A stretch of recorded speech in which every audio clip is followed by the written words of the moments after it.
여러분, 이런 마음을 가져본 적이 있습니까? 난 진짜 살고 싶지 않아. 여러분, 이거 아무나 가질 수 있는 마음이 아닙니다. 웬만하면 살고 싶지. 인간이 생명의 그 살고 싶은 욕구는 굉장히 강한 거거든요. 예. 근데 죽고 싶다는 거예요. 이것은 인생의 완전히 끝지점에 간 겁니다. 끝지점에서 일어나는 거예요. 아무나 죽고 싶다는 생각이 드는 게 아니에요.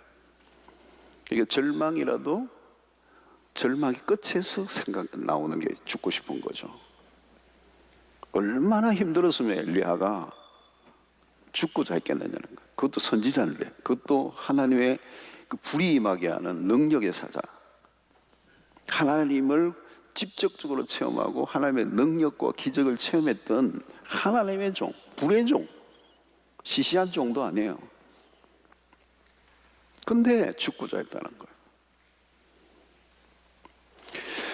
자, 이런 우리가 성경을 대하다 보면 오해를 할 때가 있습니다. 성경의 인물들은 우리와 좀 다른 것 같아. 아브라함, 믿음의 조상. 모세, 그냥 광야에서 40년 동안. 여호수아, 신약의 바울. 실수도 안 하고 완벽한 인물로 볼 때가 많아요. 그건 아니에요, 여러분. 성경은 참 정직한 책입니다.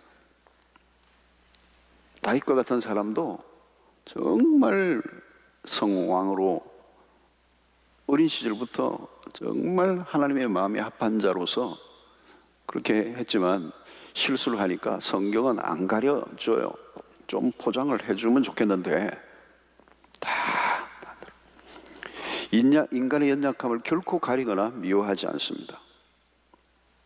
그래서 성경을 통해서 우리가 만나는 인간과는 뭐냐? 인간은 인간이다. 인간 이상은 없어요. 그러니까 분명한 것은 인간은 하나님이 아니라는 거예요. 그 말은 인간은 연약한 존재라는 거예요. 그래서 우리가 사람에 대해서는 어떤 경우에도 신화를 만들면 안 돼요. 저분은 대단한 분이다. 대단하지 않아요. 메시아 신도롬을 만들어요. 저분은 끄떡없을 거야. 그럴 리가 없어. 그럴 리가 있어요. 어떤 사람은 자기에 대해서도 착각하는 분들이 있어요. 완벽주의. 여러분 굉장히 힘든 삶을 사는 겁니다. 그리고 그 완벽주의자는 어느 날 크게 다칩니다. 인간은 인간입니다. 위장하거나 과장해서는 안 되는 거예요. 그래서 오늘 침체라는 주제인데요. 침체가 오는데 이 침체는 누구에게 오느냐? 이 우울함과 이 절망감과 이런 깊은 삶의 수렁에 빠지는 것은 누구에게나 올 수 있다는 거예요. 모두에게 올 수 있다. 여기에 예외가 없어요. 여기에 예외가. 가끔 신앙생활을 잘 하지 않는 사람에게 침체가 오는 거 아니에요. 신앙생활을 잘 하던 사람에게 찾아와요. 신앙생활을 뭘 잘 안 하던 사람이 무슨 침체가 있습니까? 늘 침체였지. 침체 언제 제대로 해본 적 있어요? 열심히 하던 사람이 어느 순간 침체를 맞는 겁니다. 엘리야는 열정적인 사람이어서 그는 사역의 전성기를 경험한 사람. 엘리야는 한 번도 불평 없이 종의 길을 걸어왔어. 18장에서는 영적인 승리는 절정이었습니다. 그런데 어느 한순간에 갑자기 무너져 내려온 것입니다. 자, 그러면 언제 영적 침체가 찾아옵니까? 오늘 3절의 말씀이에요. 그가 이 형편을 보고 일어나 자기의 생명을 위해 도망하여 유다에 속한 브엘세바에 이르러 자기의 사환을 그곳에 머물게 하고, 이게 굉장히 중요한 대목. 그가 이 형편을 보고 그랬습니다. 이렇게 엘리야는 어느 순간에 자기가 처한 상황에 민감해졌습니다. 이전에는 그 환경에 눌리지 않았어요. 근데 그 환경에 아주 민감해진 거죠. 어느 순간이니까 내가 굉장히 위험한 상황에 빠져 있다는 걸 느끼게 된 겁니다. 이세벨의 한마디 때문에 자신의 상황에 대한 상황을 다시 보게 된 것이죠. 그리고 이세벨이라는 여인의 표독스러운 눈길이 그를 사로잡은 것입니다. 성도 여러분, 환경에 초점을 맞추면 비겁해지기 시작하는 것입니다. 환경에 초점을 맞추면 두려움이 엄습해 오는 거죠. 그 두려움은 우리의 삶을 꽁꽁 얼어붙게 만들어요. 자, 근데 그 두려움이 언제 찾아오느냐? 이 형편을 본다는 말은 뭘까요? 하나님을 바라보던 시선을 형편으로 옮긴 것입니다. 하나님을 바라보던 시선을 놓친 거죠. 놓친 거. 지금까지는 자신의 생명은 오직 하나님께 달려있다고 믿었어요. 그렇게 살아왔는데 어느 날 두려움이 밀려오자 자기의 생명을 자기가 스스로 지키려고 하는 것입니다. 그 순간 두려움이 몰려오고 현실 도피가 시작되는 것입니다. 자기가 처한 형편이 점점 크게 보이기 시작할 때부터 문제가 시작이 되는 거죠. 여러분 지금 어떻습니까? 내가 처한 상황을 어떻게 바라보고 있는가? 그런 사건과 상황이 크게 보이느냐는 거죠. 여러분 처한 상황을 계속 바라보고 묵상하면요, 그게 점점 커져요. 점점 커져요. 그리고 우리의 시야를 다 가려버려요. 지배하죠. 그러면 그 문제와 상황에 사로잡히게 되는 것입니다. 여러분 마귀가 하는 일이 무엇입니까? 우리가 가지고 있는 문제가 하나님보다 더 크게 보이게 하는 것입니다. 문제를 자꾸 부풀려요. 자꾸 부풀려요. 그러면 두려움이 빠지게 하는 것입니다. 두려움이 내 마음에서 점점 부풀어 오르면 하나님을 느낄 수가 없어요. 하나님을 볼 수가 없어. 하나님의 임재를 느낄 수가 없어. 그러니까 언제 상황이 점점 더 커져가는가? 하나님보다 상황의 시선을 고정할 때라는 거예요. 하나님에게 시선을 두지 않고 상황에 고정하면 문제는 커질 수밖에 없는 것입니다. 자, 여러분들에게 지금 어떤 문제들, 어떤 위기의 순간을 맞고 있습니까? 문제가 산더미처럼 점점 크게 보입니까? 여러분 눈을 돌이켜야 됩니다. 시선을 문제에서 하나님에게로 옮겨야 돼요. 여러분 자세히 보십시오. 환경의 문제가 절대로 아닙니다. 환경의 문제 때문이 아니에요. 엘리야의 마음의 문제예요. 지금 마음의 문제. 마음이 지금 흔들리고 있는 거예요. 핵심이 뭐죠, 여러분? 사단이 우리의 마음을 흔들어 놓는, 하나님에게서 하나님보다 환경의 마음이 빼앗기도록, 상황의 마음이 빼앗기도록, 문제에 내 마음이 집중되도록 시선을 하나님께 고정하는 거예요. 그 환경을 보고 그 상황을 보고. 여러분 하나님보다 더 큰 문제는 없습니다. 하나님 우리의 모든 문제의 해답을 가지고 계십니다. 자, 시선의 문제예요. 문제를 바라볼 것인가, 하나님을 바라볼 것인가. 오늘도 여러분들이 어떤 문제가 있는데 하나님 바라보기로 결정하고 철학에 나오신 거예요. 그래서 말씀을 듣고 찬양을 하고 기도하고 어디에요? 전적으로 하나님에게 집중하는 겁니다. 그때 그 문제는 작아지기 시작하고 하나님의 임재를 느끼면서 하나님이 내 시야를 충만하게 채울 때 우리는 침체에서 벗어날 수 있는 거죠. 두 번째는 큰 성취를 이룬 다음에 침체가 오는 거죠. 엘리야가 그동안 정상을 향해 달려왔어. 그리시네가에서부터 온갖 하나님의 역사를 경험해 왔습니다. 아합과 이세벨의 위협에서도 싸워 이겼어요. 엘리야는 지금 갈멜산 전투 이후입니다. 그러니까 침체가 언제 찾아오나? 큰 승리를 거둔 직후에 일어난다는 거예요. 여러분 열심히 땀을 흘려 살아갈 때는요 우울증이 별로 없어요. 열심히. 그런데 성공보다 성공 이후가 무서워요. 무엇을 이루고 난 다음 땀을 흘리고 올라갈 때는, 애를 쓸 때는 잘 못 느껴요. 여러분, 우리가 코로나19를 통과하는 동안에는 그 코로나 바이러스와 싸운다고 정신이 없었어요. 그죠? 막 이게 감염 안 돼야 되고 마스크 단디 쓰고 뭐 이렇게 우리는 이제 막 이 방송 듣고 뉴스 챙기고 어찌됐든 이 얘기를 걸리지 않고 잘 통과해야 되겠다는 이 생각, 그죠? 백신도 맞고 막 이렇게 할 동안에는 별로 정신이 없이 지나는 거예요. 치열하게 싸운다고 애를 쓰는 동안에는 그런 대로 다 지나가요. 문제는 무엇이에요? 그 다음에. 그래서 여러분이 지금 이제 팬데믹이 지나는 이때 여러분들이 은혜를 많이 받으셔야 돼요. 예, 지금 긴장을 해야 될 때요. 은혜를 충분히 받고 영적인 준비를 해야. 왜? 코로나 팬데믹 이유가 더 어렵다니까요.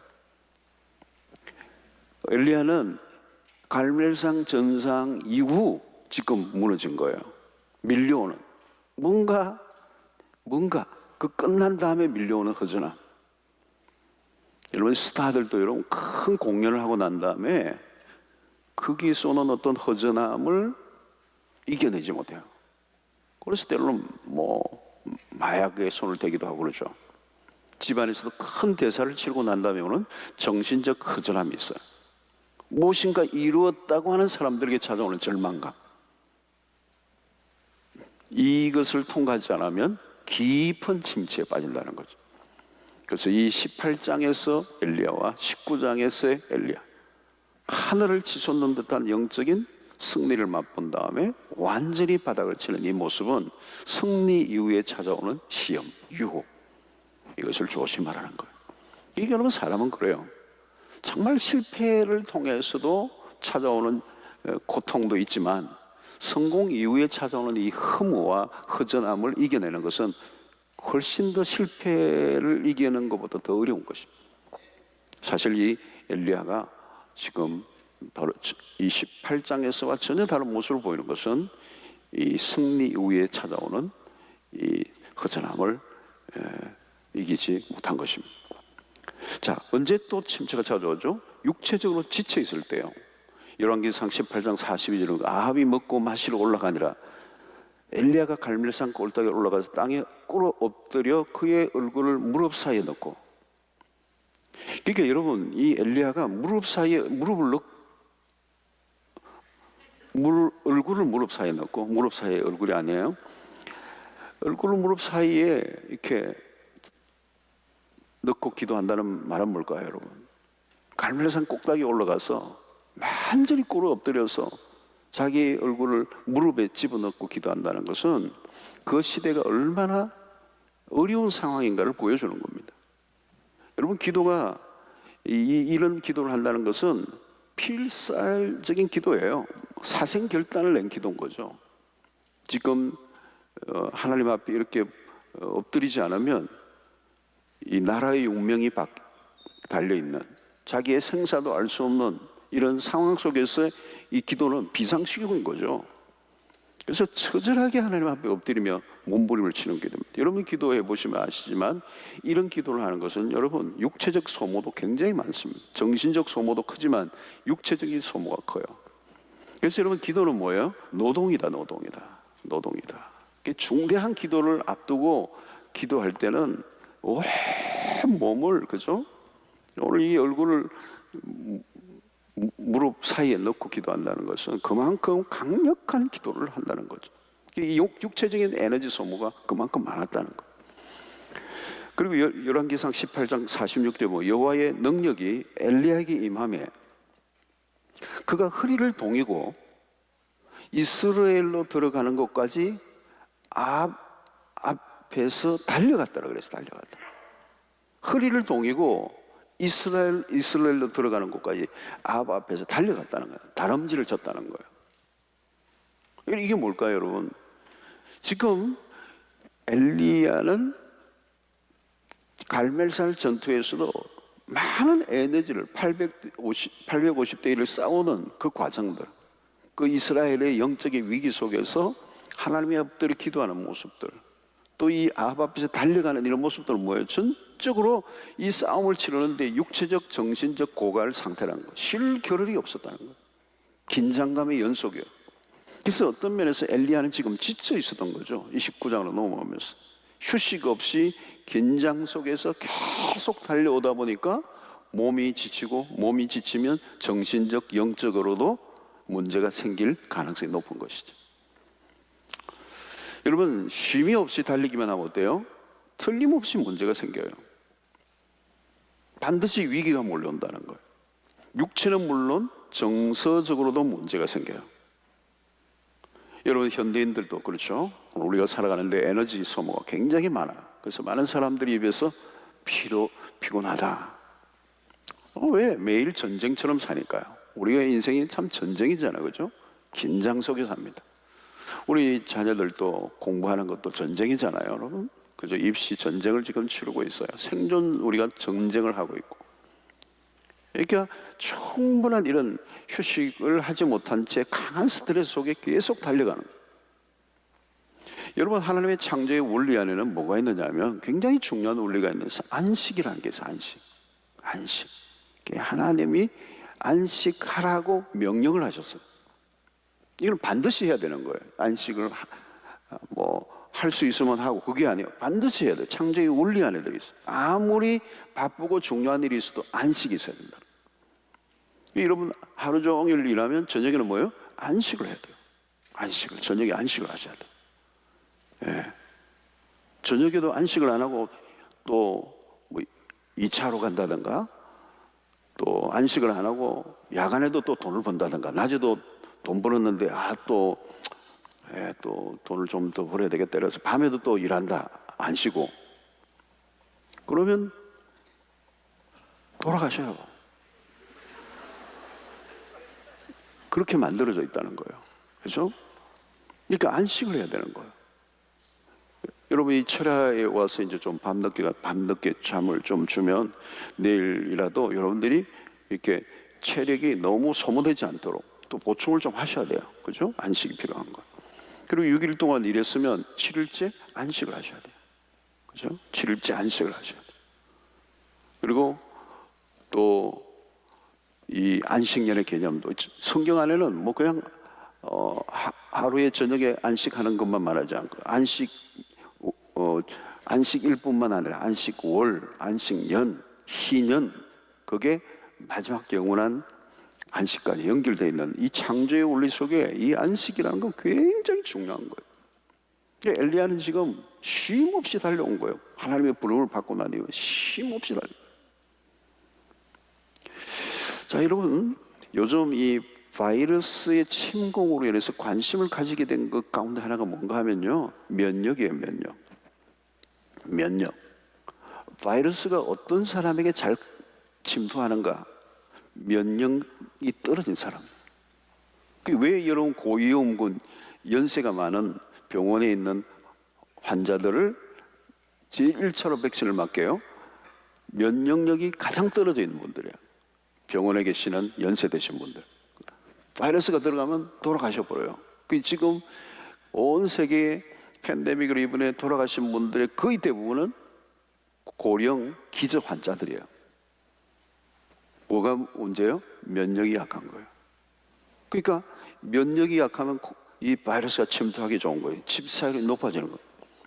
왜 이렇게 면역이 약해지는가? 현대인들이 면역이 굉장히 약해요. 지금도 면역이 강한 분은 코로나 바이러스 못 돌아요. 거기에 안 맞아서 뚫을 못해. 면역이 딱 있어가 방어를 하기 때문에.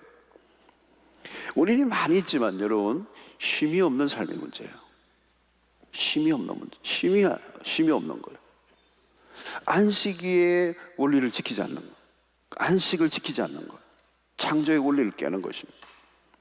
그래서 마르던 바가 한 말이죠. 안식에서 우리가 안식일을 지키는 것이 아니고 안식일이 우리를 지킨다. 굉장히 중요한 말이에요. 일 속에서 살고 스트레스를 해결하지 않으면 탈진이 오게 되는 거예요. 한순간에 와르르 무너지는, 어느 순간에 몸도 마음도 정신도 모든 게 다 무너지는 거예요. 자, 엘리야는 그동안 열심히 달려온 거예요. 그리고 격투를 한 거죠. 그 악한 왕 아합과도 싸우고 이세벨과도 싸우고 그리고 850대 1과 싸우고 달려가고 금식하고 막 그 엎드려 막 결사적으로 기도하고 탈출이 된 거. 쉼이 없이 싸운 거예요. 자, 또 언제 이러면 침체가 옵니까? 사람들로부터 비난을 들었을 때예요. 2절에 보면 이세벨이 사신을 엘리야에게 보내 이르되 내가 내일 이맘때에는 반드시 내 생명을 저 사람들 중에 한 사람의 생명과 같게 너 죽이겠다 이 말이에요. 그러니까 850명의 바알과 아세라 선지자가 전멸했다는 소식을 들은 이 이세벨, 그 당시 시대의 악녀예요. 악녀 이세벨이 아합 왕의 부인. 그 소식을 듣자마자 이 소식을 듣고 너 내일 죽인다는 거예요. 내일 죽이겠다는 거. 이 이야기를 들은 엘리야가 갑자기 다리가 힘이 풀려버리는 거예요. 신기한 것은 850명 앞에서는 용감하게 싸웠어요. 그런데 이세벨의 한마디에 무너지는 거예요. 한마디. 무엇을 의미합니까, 여러분? 사람이 약해져 있으면요, 어린아이가 한 말에도 흔들려요. 그냥 지나가던 사람이 툭 던진 말에도 흔들려요. 마음이 약해져 있을 때는요, 한순간에 시험에 들어요. 이 우리의 마음이라는 게 그래요. 누군가 비난의 화살을 탁 쏘는데 내가 강해져 있을 때는 전혀 상관없어요. 화살이 여기서 꺾여버려요. 근데 내가 약해져 있으면 누가 비난에 한마디 하면 그 화살을 내가 막 환영해가지고 내가 찔러요. 평소는 괜찮아요. 그러나 약해져 있으면 별 말이 다 걸려요. 여러분, 부부가 싸울 때가 언제인지 아세요? 부부가 막 싸울 때 별거 아닌 걸로 싸워요. 좀 짜네? 밥 먹다가 짜네? 뭐 짜니까 짜다고 그러는 게 괜찮은데 유달리 짜면 드시지 마세요. 딱 이렇게 나오는 거예요.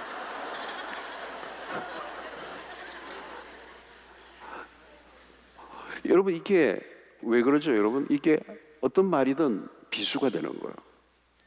민감해진 거죠. 이게 약해져 있다는 거예요.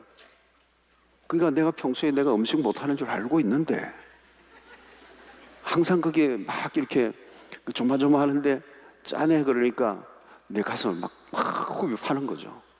그리고 와 그러고 뒤집어 엎어버리고 나 다시는 밥 안 한다. 알아서 했어요. 이런 전쟁이 되는 거예요. 그러니까 여러분, 공동체 안에서도 마찬가지예요. 그냥 지나가는 말을 한 것을 가지고 잠 못 이루는 거예요. 네, 꼼짝꼼짝 밤새 그것을 막 알을 까는 거예요.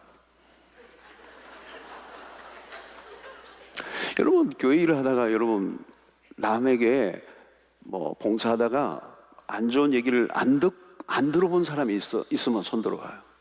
다 한마디씩 해요. 지나가면서 잘난 체 안 해. 뭐 이런 거. 너 이럴 수가 합니다. 목사님에게 잘 보이려고 근데 여러분, 그걸 이겨내면 건강한데 약해져 있으면 어때요? 이제 그때부터 이제 잠수함을 타는 거예요. 나 안 한다. 내가 월급을 받나, 내가 뭐 죽어도 안 한다. 그래가 뭐 잠수함 타버리는 거예요. 안 나타나. 그러면서 이제 영적 침체에 빠지는 거예요. 약해 있다는 거죠. 그렇죠? 자, 그래서 이런 영적 침체의 특징들인데 첫 번째, 마음이 약해져요. 여러분이 침체가 올 때 특징이 약해져요. 낙심이 빨리 와요. 낙심. 마음이 툭 떨어지는 거예요. 평안과 기쁨이 없어요. 얼굴이 어두워지고. 화장을 했는데 화색이 없어요.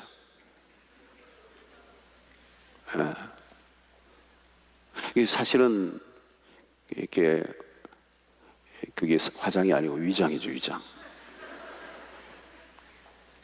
그리고 자기 연민에 빠져요. 오늘 엘리야는 나만 홀로 남았거늘 그랬어요. 나는 내 열조보다 낫지 못하다. 소위 희생자 정신이에요. 괜히 자기 혼자 서러워해요. 난 불쌍해. 네. 사람들의 위로와 칭찬을 기다리는 거죠. 그죠? 그게 다 이게 지금 침체의 정상이에요. 자꾸 위로를 기다리는 거예요. 칭찬을 기다리고 나를 좀 알아주기를, 동정을 바라는 거죠. 그냥 누가 한마디 하면 하도 회복됐다가 또 금방 또 절망하고 원망과 불평을 하는 것입니다. 내가 한 일에 대해서 정당한 보상을 받지 못한다는 생각에 몰두해요. 갑자기 원망하는 마음이 일어나는 것이죠. 내가 괜한 고생을 했다. 희생자 증후군에 빠지는 거죠. 그래서 생활 속에 짜증이 나고 신경질이 나고 원망하고 불평하는 거예요. 그리고 이제 죽고 싶은 마음이 일어나는 겁니다. 그 생각이 뭐예요? 이게 죽고 싶다는 말은 생각이 극단적으로 되는 겁니다. 침체에 빠져 있으니까 생각이 극단적이게 되는 거예요. 그래서 이런 말이든 행동이든 생각이든 거칠어져요. 그 위험한 겁니다. 그게 침체의 증상이에요. 그리고 죽고 싶다 하는 이 마음이 일어나는 걸 뭐예요? 의욕이 상실되는 겁니다. 어떤 것도 하고 싶지가 않아요. 아무것도 하고 싶죠. 사람 만나고 싶지도 않고 어떤 일을 하고 싶지도 않고 뭐 동기부여가 안 되는 거예요. 동기부여가 안 돼요. 모든 게 귀찮아. 귀차니즘. 그게 오는 거예요. 또 하나 뭡니까? 나만 홀로 있다는 생각이 듭니다. 18장 22절에 보면 엘리야가 백성에게 이르되 여호와의 선지자는 나만 홀로 남았으나 바알의 선지자는 450명이로다. 고립감을 느낀 거죠. 심한 외로움에 빠져 있는 겁니다. 자, 이런 상태가 심하면 어때요?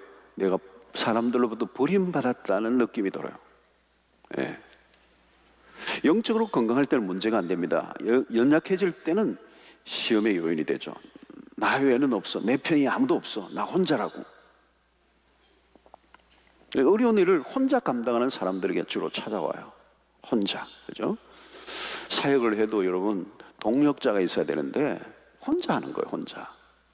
그러니까 북치고 장구치고 그러니까 혼자 무너지면 아무도 도울 길이 없는 거예요. 의지할 데가 없는 것이죠. 나만 홀로 있다. 내 편이 없다.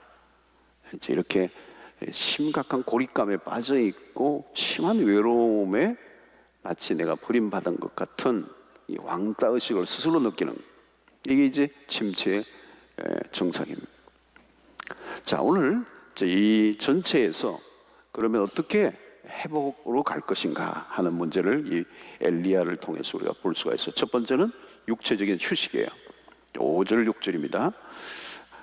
로뎀나무 아래에 누워 자더니 천사가 그를 어루만지며 그에게 이르되 일어나서 먹으라 하는지라. 깨운 거죠. 깨워가지고 뭘 했느냐면 일어나 먹으라는 거예요. 본즉 머리맡에 숯불에 구운 떡과 한 병 물이 있더라. 이에 먹고 마시고 다시 누웠더니. 그러니까 하나님의 처방은 먹고 마시고 자게 한 거예요. 그러니까 오늘 이게 엘리야가 얼마나 지쳤는지 일어나 먹도록 구운 떡과 한 병 물이 있는데 이걸 먹고 마시고 다시 누웠다는 거예요. 엘리야가 굉장히 많이 지쳐 있는 거예요. 하나님의 엘리야를 책망하지 않으세요. 엘리야야, 너가 그러면 어떡하냐? 힘들어하는 사람에게 그냥 뭔가 막 그냥 너 요즘 영권이 없네. 좀 은혜가 떨어졌네. 기도를 요즘 안 하네. 검찰 안 다니는 모양이지. 기도 좀 해라. 그러지 않으신 거예요, 여러분. 여기서 이 엘리야, 너 불의 사자가 왜 그러냐? 얼마 전에 기적 못 봤냐? 능력을 구해라. 이러지 않아요. 하나님의 처방은 먹이고 재우는 거예요. 그래서 여러분, 잘 먹고 잘 쉬는 것도 하나님의 일이에요. 예, 아멘 하시는 분들 계세요. 잘 먹는 것도 영적인 일이라는 거예요, 여러분. 잘 먹으며 하라는 거죠. 이건 뭐냐면 육체를 무시하지 말라는 거예요. 굉장히 신령한 분들이 가끔 착각하는 경우가 있어요. 몸이 없는 사람처럼. 성령 충만하면 밥을 안 먹어도 되는 것처럼 생각해요. 성령 충만하셔도 밥은 드셔야 돼요. 그렇죠? 그러니까 영과 육체를 분리시키면 안 된다는 거예요. 이 영지주의자들이 육체를 굉장히 경멸하는, 육체를 좀 학대해야 신령한 것처럼. 물론 여러분 금식을 해야 할 때도 있지만 잘 먹어야 할 때도 있어요. 여러분, 오늘 이 하나님의 이 처방이 굉장히 중요한 겁니다. 너무 그동안 엘리야가 영적인 일에만 몰두했어요. 영적인 일에만 몰두했어요. 그는 그리시네가에서 까마귀가 물어다 주는 것으로 먹고 산 것이, 여러분, 이게 간단한 일이 아니죠. 또 사르밧 가부의 집에서도 마찬가지. 그 없는 집에서 그 얻어먹는 게 얼마나 힘든 거예요, 여러분. 갈멜살 전투에서 적들과 싸움이 얼마나 많은 일이에요. 그죠? 3년 반 동안 마른 땅에 비가 내리도록 부르짖었으니 이게 그냥 기도를 했겠느냐고. 그죠? 입술이 불 터지도록 기도한 거잖아요. 이게 육체의 소모가 다 된 거예요. 이때는 잘 먹고 잘 쉬게 하는 거예요. 이제 하나님의 천사를 통해서 일어나서 먹어라. 그러니까 머리맡에 숯불과 구운 떡과 한 병 물이 있었습니다. 엘리야가 먹고 마시고 다시 누웠어요. 너무 지쳤던 터라 그것으로는 힘을 추스릴 수가 없는 거예요. 근데 놀라운 것은 여호와의 사자가 다시 왔어요. 또 깨우면서 일어나 먹어라. 먹을 것을 갖다 줬어. 그러니까 한 번으로 끝나지 않고 충분히 쉬고 먹고를 반복하게 하신 거예요. 충분한 쉼이 필요하다는 거예요. 그러니까 여러분, 하나님은 참 자비롭고 섬세하신 분입니다. 너 지금 이러고 있을 때가 아니야. 지금 비상시국인데 일어나. 무조건 사명을 다해야지. 이렇게 윽박지르지 않았다는 거예요. 사명을 위해 무조건 달려만 가라고 하지 않으셨어요. 인간 엘리야를 충분히 이해해 주시고 그를 품어주셨다. 육체적으로 지치면 영적으로도 위험합니다. 어떤 분은요, 너무 금식 기도를 자주 하고 길게 하다가 정신 착란이 일어나기도 해요. 육체가 그걸 감당을 못하는 거죠. 이게 영과 육을 이렇게 균형을 맞추는 이것을 놓쳐버린 거죠. 그래서 휴식이 필요하다. 우리는 영적인 피로를 채울 뿐만 아니라 육체적인 피로를 채워줘야 됩니다. 그래서 회복이란 뭐냐? 먹고 자고로부터 출발합니다. 자, 여러분, 오늘 우리의 육체를 무시하지 말아야 합니다. 그리고 진정한 쉼은 어떻게 오는 것입니까? 이제 우리가 이 쉼이 필요한데, 진정한 쉼은 하나님께 모든 걸 내어 맡길 때 일어나는 것입니다. 내가 모든 걸 다 하려고 해서는 안 된다는 거죠. 물론 우리가 해야 될 최선을 다해야 돼요. 그러나 때로는 하나님께 맡겨야 되는 겁니다. 그래서 여러분, 우리가 이 잠이라는 게 참 묘한 겁니다. 하루 낮에 열심히 일을 하고 저녁에는 잠을 자는 거예요. 이 잠자는 행위가 뭐냐면, 하나님 이제 잘게요. 내가 하루 종일 수고하고 애썼는데 이제 잘게요. 그 다음은 난 모르겠어요. 하나님이 알아서 해주세요. 내가 잠자는 동안에도 하나님이 일하시는 하나님이시고, 내가 못다한 일을 아름답게 이루어 가시는 하나님. 그래서 우리가 일을 하기는 하지만 그 일을 마무리하는 것은 하나님이 하시는 거예요. 그래서 매일매일 우리가 하는 만큼만 하고, 이건 내가 자면 안 될 것 같아.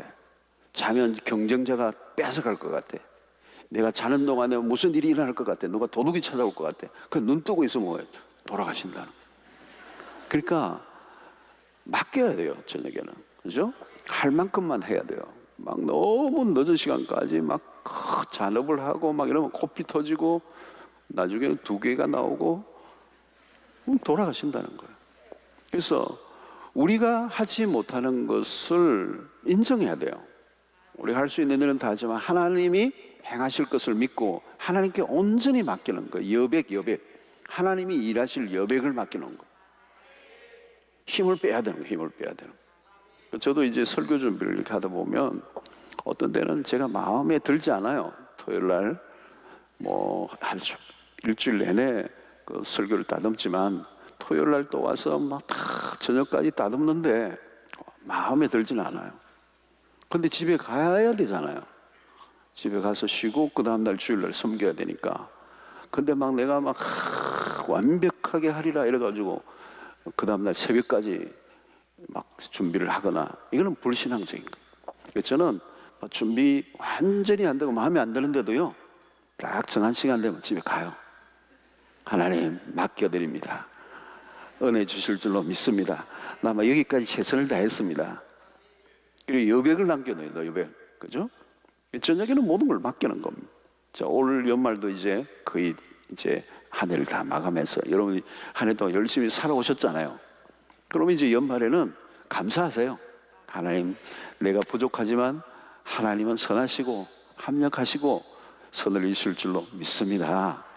하나님이 일하실 공간을 맡기는 거예요. 역사를 맡길 때 내 안에 뭐가요? 안식이 오는 거예요. 그래서 여러분, 감사하는 사람들은 누구예요? 안식 있는 사람들이에요. 하나님의 역사를 기대하고 그분에게 모든 것을 내어 맡기고 그 하나님의 선하심을 찬양하고, 그래서 그 이루실 하나님께 감사하는 거죠. 자, 두 번째 처방은 정서적인 터치예요. 5절입니다. 로뎀나무 아래에 누워 자더니 천사가 그를 어루만지며 그에게 이르되 일어나서 먹으라 하는지라. 그냥 주신 게 아니에요. 천사가 그를 어루만져 주었다. 어루만지며 angel touched him이에요. touched him. 터치. 이게 중요한 대목입니다. 매우 의미가 있어요. 여러분, 사람은 다른 동물과 달라요. 그냥 먹을 것만 주면 만사 오케이가 아니에요, 여러분. 여러분, 요즘 우리는 하이 테크놀로지래. 이 테크놀로지가 이게 뭐 어마어마하게 발전을 한 이 기계 문명의 그 최첨단을 우리가 살고 있어요. 근데 인간이 기계의 부속물처럼 돼 있어요, 지금. 이제 AI, 로봇, 이런 인공지능이 나오고 이러면 이제 우리가 하는데 인공지능 로봇가 도와주는 게 아니고 로봇가 하는데 우리가 옆에서 도와줘야 된다니까. 우리보다 훨씬 머리가 또 좋아요, 인공지능이. 이게 데이터가 막 입력이 돼가지고 어마어마한 축적이 돼서 이세돌이 지금은 이제 바둑 때문에 게임도 안 돼요. 이 로봇가 너무 이제 발달을 했기 때문에. 인간이 부속품이 된 거예요. 삭막한 거예요, 갈수록 삭막하게 살아가는 거예요, 이제 우리는. 여러분, 이 정서적인 문제가 필요한 거예요. 우리가 빵 문제는 해결됐어요. 그죠? 우리나라가 지금 뭐 세계 10대 경제대국 안에 들어가 있잖아요. 그죠? 이제 우리나라가 부자 나라란 말이에요. 그죠? 복지도 뭐 이렇게 잘 돼 있는 나라가 없어요. 무슨 의료 시스템도 우리가 너무너무 잘 돼 있어요. 자, 그런데 여러분, 코로나19 중에서도 우리가 가장 힘들었던 게 뭐예요? 사회적 격리예요. 사회적 격리. 우리가 만나면 악수도 하고 허깅도 하고 이게 얼마나 중요해요, 여러분. 요즘도 그래요. 이 악수가 참 귀한 것이었구나. 이게 제가 요즘 느껴요. 요즘도 오래간만에 만났는데도 이렇게 주먹질 해요, 주먹질. 이게 언제까지 주먹질을 하겠나. 또 어떤 분은 너무 세게 쳐가지고 이게 또 아프고 이게 주먹은 이게 부딪히는 뼈가 부딪히는 거예요, 그렇죠? 만져야 돼요, 그죠? 다 손을 만지고 또 허깅을 하고 스킨십을 하는 거죠, 그죠? 이게 굉장히 중요한 거예요. 아이들도 이를 안아주고. 요즘도 오늘 또 애기 했는데 만지고 싶은데 이게 안 되지, 그렇죠? 여러분, 우리가 주일날도 그냥 눈 인사보다 악수를 하죠. 악수보다 포옹을 하는 거. 먹는 것만으로 안 되는 거예요, 여러분. 먹는 것만으로 안 돼요. 스킨십, 이게 굉장히 중요한 거예요. 아이들은 너무너무 중요해요, 스킨십. 요즘 기계로 자꾸 담아가고 실어가고 밀고 가고 이러는데 이 포대기에 해가지고 이렇게 할머니가, 그죠? 이게 스킨십을 해야 된다. 인간은 빵망으로 안 된다는 겁니다. 아무리 갈비를 먹어도 채워지지 않는 게 있어요. 여러분, 갈비를 혼자서 이렇게 먹으면요, 아무리 먹어도 허전해요. A등급 갈비를 아무리 먹어도 허전해요. 퍼진 라면이라도 사람들하고 같이 교감하면서 먹는 게 훨씬 더 맛있어요, 그렇죠? 그동안 엘리야는 외로운 사람이었어요. 홀로 그리시네가에, 홀로 갈멜산에서 홀로 고독한 싸움을 치렀어요. 여러분, 외로움은 병이 되는 거예요. 그러니까 어루만지며 이게 그냥 나온 게 아니에요, 여러분. 5절과 7절에 두 번 나와요. 우리는 여기에서 하나님의 어떤 체온을 느껴요. 하나님의 체온, 하나님의 사랑의 터치. 하나님은 정겨운 위로자예요. 정겨운 위로자. 여러분, 구약의 하나님, 우리는 공의의 하나님으로만 누가 보는 사람이 있어요. 근데 여러분, 매우 자상하신 하나님이에요. 구약 속에서 만나는 하나님도 그 안에 어머니 같은 분위기가 있어요. 어머니 같은 어루만지며, 엘리야야 그동안 힘들었지, 외로웠지, 지쳤지, 막 이게 어루만져 준 거, 어루만져, 터치 더 힘. 여러분, 하나님은 우리에게 참 격려자가 되세요. 격려자가 되시고 성령은 위로자시죠. 최고의 위로자, 컴포트. 고린도후서 1장 3절 4절 보십시오. 찬송하리로다. 그는 우리 주 예수 그리스도의 하나님이시요 자비의 아버지시요 모든 위로의 하나님이시며 우리의 모든 환난 중에서 우리를 위로하사 우리로 하여금 하나님께 받는 위로로서 모든 환난 중에 있는 자들을 능히 위로하게 하시는 이시로다 그랬어요. 여러분, 주님은 나병 환자에게도 손을 기어이 대시고 치료해 주셨어요. 그렇죠? 근데 나병 환자는 늘 격리되어 있는 분이니까 전염성을 가지고 있는 질병을 알았기 때문에 격리되어 있는 거예요. 가족으로부터. 근데 주님이 일부러 거기 가셔서 터치하시는 거예요. 터치하시는 거예요. 여러분, 나병보다 더 무서운 게 사실은 외로움이었던 거죠. 그래서 주님은 단순한 치료자가 아니세요. 여러분, 오늘날 우리가 현대인들이 앓는 병이 뭐냐? 이 외로움의 병이에요. 외로움의 병이에요. 제가 호주에서도 목회할 때 교민들에게 이제 앙케이트를 조사해 보면 이민자들의 이민 생활에 가장 힘든 게 뭐냐 물으니까 1순위가 뭔가 하면 언어 문제니 뭐 문화의 적응의 문제니 뭐 이런 인종 차별의 문제 이런 게 아니고요. 외로움이 1위예요. 근데 여러분, 그게 이민 사회만 있는 게 아니에요. 오늘 우리도 마찬가지예요. 오늘 여러분 특별히 보세요. 우리 한국 같은 데는 이 아파트 문화예요. 이게요 완전 단절이에요. 벽과 벽이 단절이죠. 그죠? 예. 엘리베이터에서 사람 만나도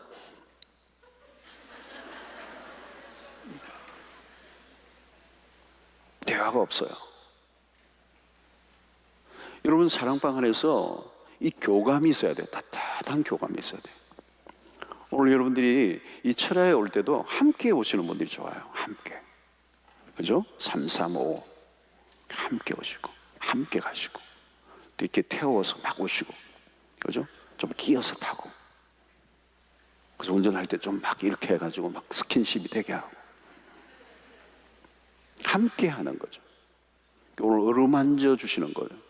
이거는 빵의 문제, 먹는 문제로만 해결될 수 있는 게 아니라는 거예요. 깊은 터치가 있어야 돼요. 교감이 있어야 돼요.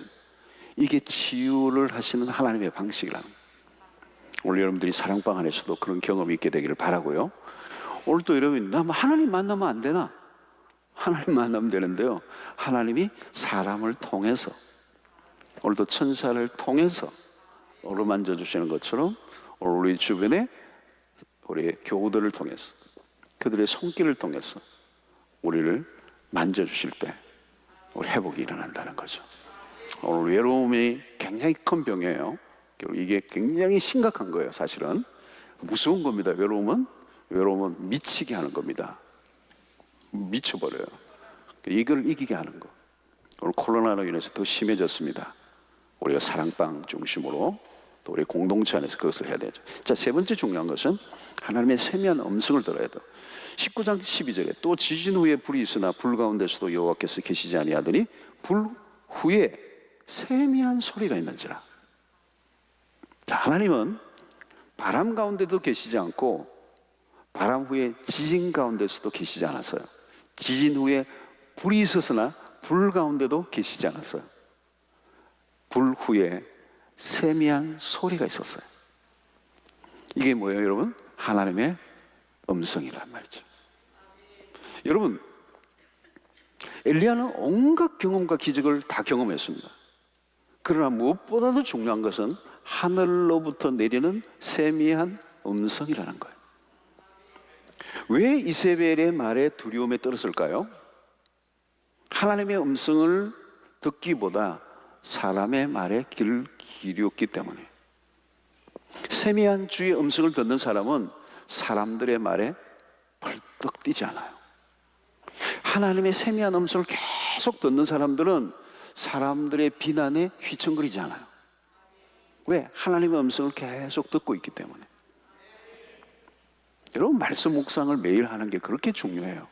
아침에 선명한 한 줄기 말씀을 딱 듣고 내 마음에 모시고 있으면, 그 말씀이 나를 지배하고 있으면요, 다른 사람이 한 말이 못 들어요. 뚫고 못 들어와. 그게 내 마음을 중심에 두고 있기 때문에 그런 거예요.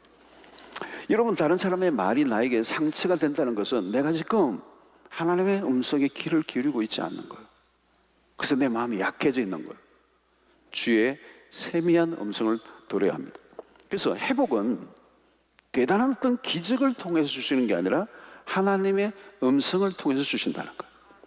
하나님의 음성에 귀를 기울일 수 있게 되기를 바랍니다. 여러분, 이 주의 음성, 세미한 음성, 뭐 불같은 기적을 통하여 엘리야를 일으키신 게 아니고 세미한 음성을 통해서. 오늘도 여러분, 하나님은 우리에게 이 세미하다는 이 말의 표현이 참 매력적이에요. 그죠? 대단한 게 아니에요. 매일 아침마다 매 순간 하나님이 나에게 들려주시는 음성을 들으면 그게 세미한 음성. 그리고 그 말씀이 나를 살려낸다는 거예요. 여러분, 이 말씀의 능력을 믿으셔야 합니다. 이 말씀을 들으면 살아나요, 내 영혼이.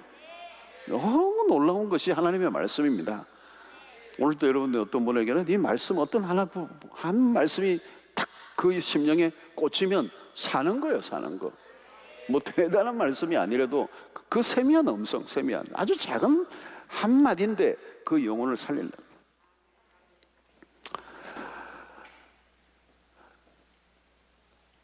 예수님이 공생의 사역 시작하실 때도 하늘의 음성이 들렸죠. 사역의 출발이 뭡니까? 이는 내 사랑하는 아들이요 내 기뻐하는 자라. 하늘이 열리고 그 음성을 들려주실 때, 아들이 공생에 거친 그 공생의 길을 걸어갈 때 그 아버지가 들려주신 그 말씀이 자신의 삶에 힘이 되어서, 그죠?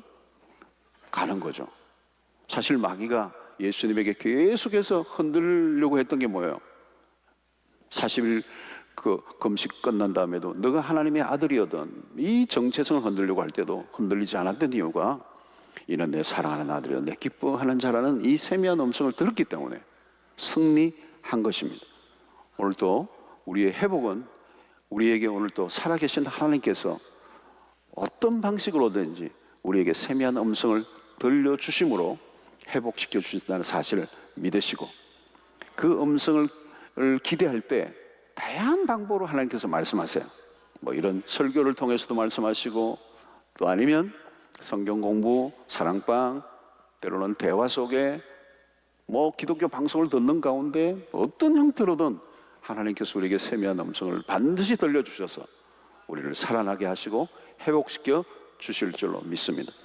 네 번째는 동력의 언어인데요. 자, 엘리야의 입에서 자주 들었던 말이 뭐예요? 나만 홀로 남았다는 거예요. 자, 그런데 그렇지 않다는 거예요. 19장 18절 보면 그러나 내가 이스라엘 가운데에 7,000명을 남기리니 다 바알에게 무릎을 꿇지 아니하고 다 바알에게 입 맞추지 아니한 자니라. 엘리야야, 너만 혼자 뛰고 있다고 생각하냐? 아니다. 바알에게 무릎 꿇지 않고 바알에게 입 맞추지 않은 전사들이 7,000명이나 있다. 돌아보면 여러분, 나 홀로 있는 것 같은데 그렇지 않아요. 나와 함께하고 있는 동력자들이 우리 주변에 많아요. 그리고 놀라운 것은 여러분 19장 19절로 21절에 보면 하나님께서는 나만 홀로 남았다라고는 엘리야에게 누구를 붙여주시느냐 하면 엘리사를 붙여주십니다. 하나님의 놀라운 그런 엘리사, 그 엘리야의 대를 이어서 함께 하나님의 역사를 이루어갈 엘리사를 붙여주세요. 여러분, 오늘 우리가 홀로 있다고 생각하시는 분들, 우리와 함께하는 신앙의 동지들이 너무도 많아요. 여러분, 특별히 우리 교회에는 신앙의 동지를 삼을 만한 분이 주변에 굉장히 많아요. 여러분들이 마음의 문만 열면 어디든지 여러분들 들어가시고 만나면 우리의 영적인 기운이 돋게 하고 살아나게 하고 우리를 도와주고 함께 기도하고 동력할 사람들이 많다는 사실, 여러분들이 그 만남의 복을 누리시기를 축원합니다. 나를 지켜주는 울타리들이 많아요, 여러분. 그죠? 우리 수용로 공동체가 그렇고, 또 교구가 그렇고, 우리 사랑방이 그렇고, 이 동아리들, 우리 울타리들, 그죠? 동력자들, 나 혼자 있는 게 아니에요. 나와 함께 생명을 같이 해줄 믿음의 신실한 동력자가 있다는 사실을 우리가 알고, 우리가 그 안으로 들어가고 함께 하기를 즐거워할 때 회복의 역사가 그 안에서 일어나게 될 줄로 믿습니다. 자, 마지막 우리가 살펴볼 것은 9절인데요. 엘리야가 그 곳 굴에 들어가 거기서 머물더니 여호와의 말씀이 그에게 임하여 이르시되 엘리야야 내가 어찌하여 여기 있느냐. 자, 회복이 된 상태의 엘리야에게 주께서 찾아오셔서 말씀하시는 거예요. 엘리야야 너 어찌 여기 있느냐. 이 말은 뭘까요, 여러분? 다시 사명의 길로 가라는 거예요. 진정한 회복은 사명의 회복이에요. 다시 추스리고 소명자로 살아가는 거는 거예요. 너가 여기 머물러 가만히 있으면 어떡하느냐. 계속 치유 회복만을 고집하고 있으면 그건 도피오 같은 거예요. 일어나 이제 너의 사명의 길로 다시 가라는 거예요. 여러분 세상에서는 무너지면 그것으로 끝이고요. 실패자를 다시 동정하지 않아요. 실패하면 그냥 실패자예요. 그런데 성경에서 우리가 확인하는 것은 하나님은 실패자를 다시 일으켜 세워서 회복시키시고 다시 사용하신다는 거예요. 그래서 여러분 우리는 이렇게 중대 포기하고 절망하고 끝나도록 하나님 내버려두지 않으세요. 반드시 다시 일으켜 세워주시는 하나님.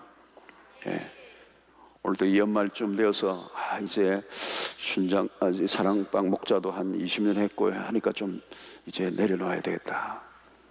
또 교사를 좀 꽤 했는데 이제 그만해야 되겠다. 촬영 안내도 이제 그만둔다. 그만두면 안 되는 거야. 숨는 사람들이 숨는 사람, 사표를 내려고 하는 사람이면 여러분 사명은 그만두면 안 돼요. 엘리야의 기도가 확실하고 엄청난 기도를 받았는데, 그죠? 3년 반 동안 비가 오지 않았는데 기도하는데 비가 왔어요.